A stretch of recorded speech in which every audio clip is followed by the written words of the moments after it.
नमस्कार, मैं हूँ आपके साथ अनामिका गिरी और आज की कहानी आपको इसलिए सुननी चाहिए अगर आपको लगता है कि आपका रास्ता किसी ने रोक रखा है, आपको कोई आगे बढ़ने से रोक रहा है, तो ये कहानी आपके लिए है। ये कहानी बहुत ही मज़ेदार होने वाली है और बहुत ही ध्यान से सुनिए, बहुत गौर से सुनिए। ये कहानी है एक प्राइवेट कंपनी की। वो जो कंपनी थे उसने एक दिन अपने जो कंपनी है उसके बाहर एक बड़ा-सा नोटिस लगा रखा था और उस नोटिस में लिखा हुआ था कि आज उनका देहांत हो गया है जो आपका रास्ता रोक कर रखे थे, जो आपको आगे बढ़ने से रोक रहे थे। बहुत ही दुख के साथ यह सूचित करना पड़ रहा है कि आज उनका देहांत हो गया है। तो जो भी लोग उनसे मिलना चाहते हैं, उनके अंतिम दर्शन करना चाहते हैं, वो 10 बजे कॉन्फ्रेंस हॉल में आ जाएं और कॉन्फ्रेंस हॉल में आकर उनके दर्शन कर लें। तो अब लोगों को जो जो पढ़ते जा रहा था उसको ये लग रहा था कि कौन है, किसका देहांत हुआ है, पहली बात।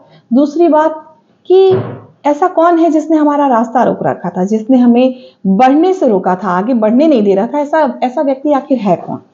तो लोग इन दो सवालों का जवाब जानना चाहते थे, लेकिन उस दिन ऑफिस में ऐसी व्यवस्था की गई थी कि जो व्यक्ति उनसे मिलने जाएगा, उस अंतिम दर्शन करने जाएगा, वो व्यक्ति किसी और रास्ते से बाहर निकलेगा।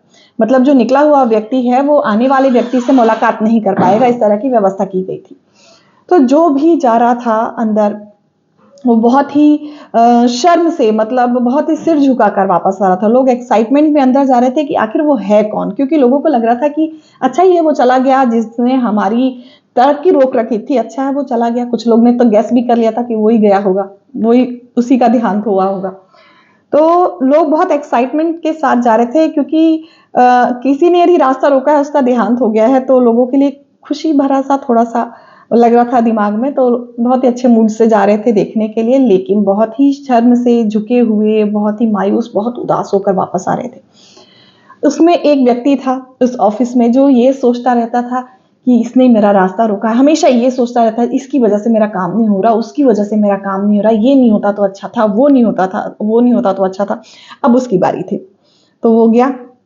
वो तो पूरा खुश कि अच्छा हुआ मर गया जो भी था, पर था कौन, ये तो दूसरा सवाल था, उसको तो देखने जाना था। अब वो अंदर गया तो जो सफेद कपड़े से बकायदा एक लाश रखी हुई थी। अब लाश, उसमें उसके ऊपर लिखा हुआ भी था कि आप अंतिम दर्शन करना चाहते हैं तो कपड़े को उठाइए। तो उसने वैसे ही किया, कपड़े को उठाया। जब कपड़े को उठाया तो वहां पर एक मुंह के जगह पे एक ऐसा बोर्ड लगा हुआ था, उसमें लिखा था वो आप ही हैं जिसने अपना रास्ता खुद रोक रखा है।